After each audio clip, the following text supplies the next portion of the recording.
Hello, it's me, Janice, with the Massage Negotiator.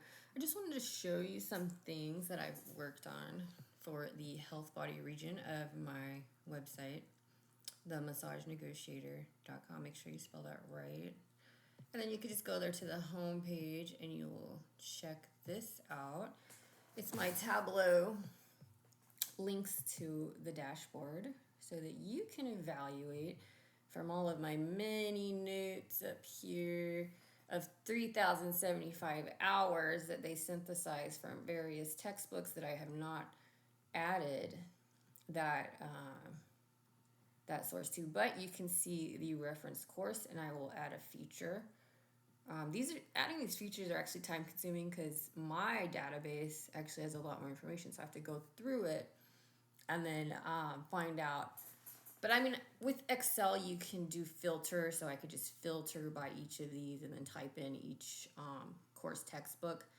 So we can go down and see that. So I also added some areas to the body region key. What you're looking at here is by body region. So if you go to abdomen, and I tried to make them overlap, so the abdomen you can also find gastrointestinal, and head, skull, skull, brain, and CNS I'm trying to go through that and make those overlap too, so that anybody can look at those regions and find out what they can. So here are some diagnostic processes right here. And then we can look at, there's no chief complaint because not every one of them have a chief complaint, but they are based on the symptoms. If it's radiographic, it's going to be a radiographic sign. So it's a sign or symptom of a disease. Abdomen, so we got the pathology, abdominal aortic aneurysm, appendicolith, which is basically a stone in your appendix, which is hardened feces. Atherosclerosis, which is due to high cholesterol and plaque formation in your arteries, bladder stones, cholecystitis. So this is from chiropractic medical school, which they get off the same medical school criteria of the medical books that much hasn't changed based on the American Medical Association medical information for healthcare. And if you look at, I have another variable here. Okay, so we got diagnostic testing. What do you need to diagnose this? Well, there's an ultrasound for the abdominal aortic aneurysm, and that's pretty much the gold standard because not everything you see is going to be calcified. So you could use radiograph if it's calcified, and then it has to be over a certain amount. What are the signs and symptoms? Clinically, it doesn't have it because it's in the radiographic one, but you're going to see overlap in other areas. Now, as a chiropractor, a lot of health insurances don't actually cover you sending out their covered patient to get advanced imaging, which is MRI, ultrasound, special radiographic screening, CT scans, etc. You got radiograph, which is typical x-rays. So chiropractors, if they have it in office, they can use it, or they'll contract out with somebody to use it. But you can't get a final diagnosis in these pathologies as a chiropractor unless, you can get a differential diagnosis and you can confirm it as a diagnosis definitive with saying it's this diagnostic testing that you came to the conclusion was this pathology from a chiropractor is basically based on their physical exam, ultrasound, their radiograph in this case. And you can diagnose it if you see the calcification in the abdominal aorta, and it's more than twice the size of what it should be, twice the size of the vertebral body, which is surprising, but yes, it does happen. And you can just scroll down and you can see, I don't have this as a filter. Oh, I can actually, in-house, in situ, I can actually in place alphabetize these, and you can see that we got advanced imaging. Now, what can you actually diagnose by a chiropractor other than subluxations of the spine and basic radiculopathy or generalized radiculopathy of nerve roots? They have to actually see some of these requirements, and even autoimmune diseases. They need lab work, or they'll need radiographs to confirm. So there's nothing here for diagnostic testing. There is a physical exam. And then for management, you refer for medical intervention. That one is for abdominal pathology. So this is just a generalization for the pathology because these notes were pulled from my notes to make those generalizations. So some of these pathologies are actually just generalizations. And there is an ICD-10 code for those things, which is the international coding system. They change those every so often where you can code for these, but you're going to get more money the more precise you are. So physical exam. If you go through this and you look at all the physical exams, let's just take off the key because we have it on abdomen. And then we'll go ahead and this is the diagnostic data. But you saw in the abdomen there was also the body regions. This one's for procedures. This is what they have you do. I haven't filled this one out completely because you can also find it in theories, and most of these I did make notes. Some of them are only partial notes, but for the most part, yeah, this one was just a setup because it's how the system for chiropractors is set up. Where's the doctor? Where's the patient? How are they sitting on the table or standing or whatnot? Because this is also for orthopedic testing, as well as chiropractic procedures and physiotherapy. I haven't gotten to that part yet, but I will be adding it. Okay, so we have none of the keys marked, but you can see that there are different things. Like if you want to go to XFT, that's cross fiber friction massage. That is a CP3. I did not add that to the procedure section because it's so lengthy. But you can go in here and you can see, if you want to do cross fiber friction on the anterior talofibular ligament, you just Google that where that's at. You can look at this and you can see that, patient is supine with the ankle dorsiflexed and everted. Doctor seated nearly at the foot of the table. Contact is, And you can actually just copy and paste this, Control plus C, and then add it to your own Word doc if you want. Make that open. But let's just go ahead and uncheck that again. I haven't added some of these. I'm still in the process. It is a process. So this is what I've been doing on my free time. If you want me to make your own dashboard because you find it useful, I'm actually going to be adding my undergrad work to not economics and math, but my chemistry, genetics, and biology, because I find those fascinating, and it works with this too. It's part of the prerequisites to get into medical school. I didn't do the full chemistry or microbiology course. I might do that. Before I went into chiropractic school, I was actually going to do histology, but then I got in. So then, $200,000 later plus interest, and then getting kicked out. Yeah, because they don't like technology and they try to make it sound like it's something else. And it is not. It is exactly what it is. It's during the lab session. I did not turn off the camera recording devices because I didn't want to actually miss something when it came on. But whatever, to each their own. They're going to have to adjust to technology because it's everywhere. Okay, so we got MMT is for the length and strength, manual muscle testing. These are all things that massage therapists can do. Other than actually adjusting, we can look at somebody's posture. We can actually see the spine when we palpate it. We can palpate for tenderness. We can tenderness to palpation. I don't know if I have that in here, but any muscle area, any soft tissue area where you barely touch it and it's tender, yeah, that's what it is. That's a tenderness to palpation. Yeah, so it's not in here, but here we go. Trigger point. That's like referred pain from a trigger point that refers along that nerve dermatome. This is basic because really it's just any adhesion, which can be in the myofascial, the muscle, or the tendon, and you're basically just pushing on it and having them breathe in their own bodies, breaking it down. Okay, I need to add something. Okay, so I also added this malignant one because a lot of this is malignant. Most of it comes from imaging where you find something malignant. But malignant here can be, see, I've only added it to some of the theories, but not all of them. Yeah, so you got a bladder, breast, dysuria, female reproductive goiter. I mean, I have a bunch of stuff I haven't added, and I'm just shaping it the way I want to. And if you are curious about, let's say you did go to MRT, which is myofascial release technique, which is a physiotherapy modality massage therapists can do and get covered and reimbursed by insurances, but they have to have it same day as an adjustment by the chiropractor by some insurances. Some will cover it no matter what.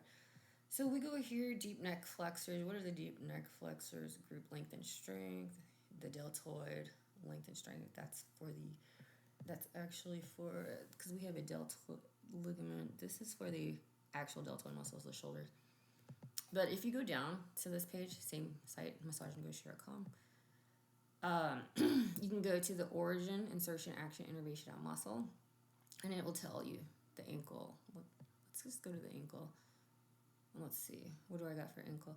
Okay, so the lumbosacral plexus, the ankle, variversus, valgus for joints. I didn't add all the arteries and veins, which is surprising because I didn't put ankle. I put leg. So that can be a note that I will fix. This is when you are building your database, you want to add these features. So the arteries of the leg, which I meant to be the thigh. So let's actually go back. We can go to the foot instead. And that will be the artery and veins. And you can see what arteries are there of the foot, which includes the ankle, because it's coming from the higher chain. And then also for the veins, it's going up from the lower chain. And we got a few congenital. Not all of these are populated as much as they can, but you can see as I develop it what is happening. And you can look to this and know, okay, there's nothing in this database for that. Some of these keys are actually going to be up here in this one. Okay, congenital. We got some congenital ones, some population for the pharmacology, fragile bones, pain and inflammation, Turner syndrome. Then we got theories in chiropractic, healthcare, congenital, for the breast, hernia, neurologic. There's some congenital. We also have coding and billing, but that's basically only for these. So if I take that off, you can scroll through and see what the coding and billing are. We got vitamins, minerals, and that will tell you food sources for the vitamins as well, also by body region. Okay, so we don't have any keys selected. Let's go back to this dashboard. No keys are selected. Now let's go back to the diagnostic process for a chiropractor, because this is for chiropractics. Let's see what the definitive diagnosis is. So even if you go to a chiropractor, they can't fully definitively diagnose your condition. They can only say, I suspect this condition based on these sources. You need to go get a referral to advanced imaging, get an x-ray if they don't have it, or pay them to get it. All right, so let's go ahead and special testing. That could be like that could be like an EKG, EG, something that's not exactly advanced imaging. It can also be a nerve conduction velocity test or an electromyocardiogram test, etc.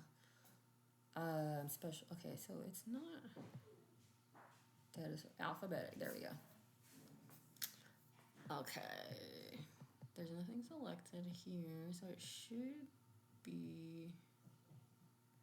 I don't know. It's not. That's so weird. Okay. Okay, so I think it allows you to keep only, but does it mean all of them? Oh, right. Yeah, look at that. So look at this. So you keep only, and it's only in this database with physical exam, but it might actually, this is what's cool about dashboards. It's going to, anything that a chiropractor can diagnose is going to be physical exam. Definitively, that's what it is. And it's usually soft tissue. Meniere's disease, or just from the physical exam, which is the ear, eye, nose, throat, all the whole body systems and everything, like from blood pressure and vitals. Or an eye exam if that's part of the chief complaint. So yeah, this stuff is all we've just selected to keep only the physical exam part. And if you scroll down, you'll see that. Because it's all kind of tighten it in here. I was allowing people to download this and use it themselves, but then I disabled it because I was like, wow, this has some value. I'm not going to let just any nerd download this and use it, okay? Because if you don't know where it's coming from, then you're not going to know. You're not going to trust it. You're not going to know. You can make mistakes. You can actually try to edit yourself and then miss the right editing and then just flip everything around. let's say if you're trying to even just simply, like in Excel, arrange it alphabetically. So basically you could see more osteoarthritis of hands, wrist and hand, and bulbar thumb, trigger finger.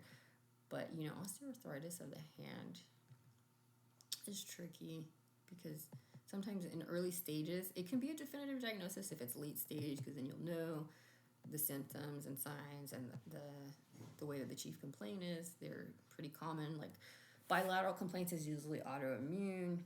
Unilateral, depending on the stage, bilateral can be osteoarthritis later. Unilaterally, on one side is usually OA, not autoimmunity. Even with RA, like there's so many signs and symptoms, like this one, neck, fingers, the nodes at the fingertips, like the bouchards and the dips and the pips. We would have it at the pips, which is the proximal interphalangeal joints, which is like the last thing before, like if you were to flex your finger, the last joint that it flexes at. And ulnar deviation. But really, to diagnose an autoimmune disease like RA, which we have this feature right here, you're going to need to have lab works done. And so it's not on our definitive physical exam because, because we said keep only for this one. Now let's see if we exclude it. And you just refresh the page. This is embedded in Tableau, so you're using it you got a link to Tableau from the site. Oh, and okay. Anyhow, we just did that, so let's just go ahead and refresh it. Oh, amazing. I love how it's processing so fast.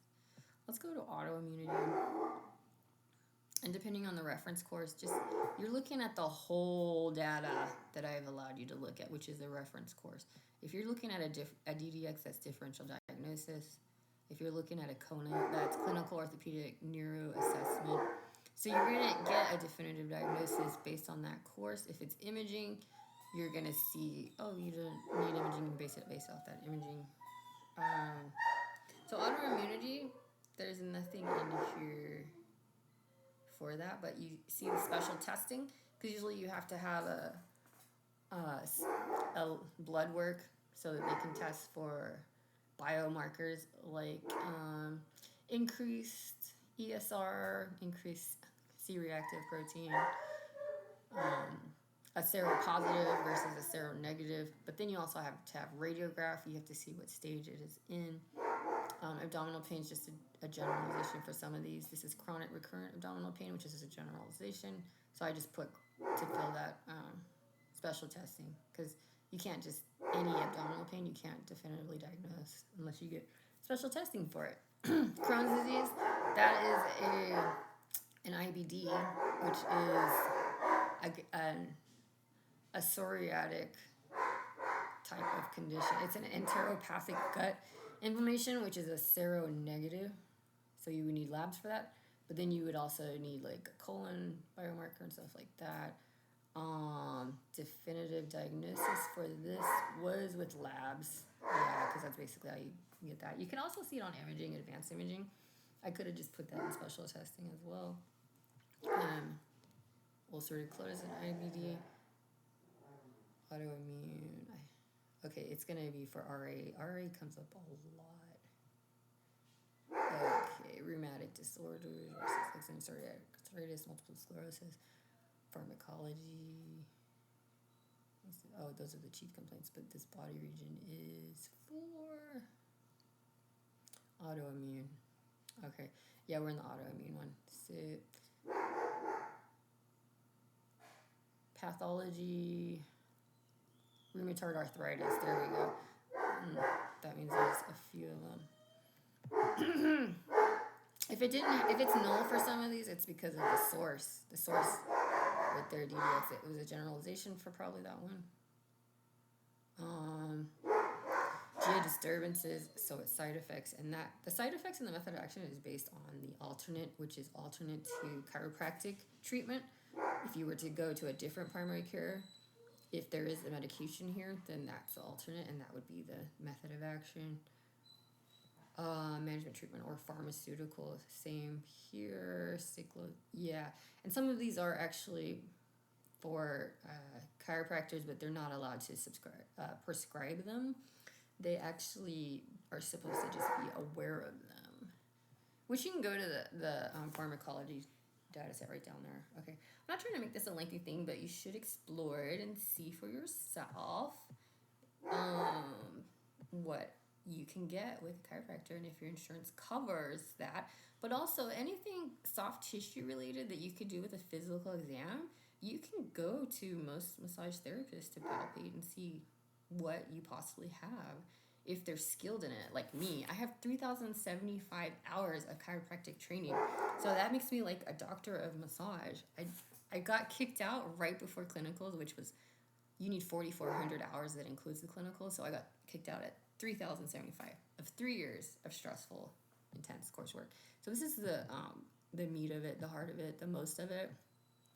I didn't do most of the selectives, but some of these are selectives courses, and I didn't add all of them because each term, I'm in like 5 to 10 courses, including selectives. So of course I didn't add that many, but you can look at the reference course. I will be adding a feature eventually. The reference course, it'll have the textbook, because this is information, it's not private information. You can order these textbooks on Amazon. They're medical school approved, diagnostic quality textbooks. You can have it for radiograph, you can have it for differential diagnosis, physical exams, functional rehab strategies, physiotherapy, etc. So I will be adding that. And you can look at it. And you can look at the books if you choose, and those are tens of thousands of dollars because I did actually pay for them, and I still have them. Okay, they're maybe not tens of thousands, but over the course of the term, 3,000 here, 3,000 here, it adds up. So some of these books are like $300. So, all right, great. So thank you so much. If you like this video, go ahead and like and subscribe. I encourage you to visit the website and check out this health body region. If you're a chiropractic student, you can look at it also to explore what you know already, or maybe you question and you have to look up. You're like, is that true? Let's see. Yeah, so this is helpful, useful. It guides me. It helps me. If you want to look at the images, Google it. Google has most things. You can also buy the books for those courses. All right, have a great day. Thanks so much.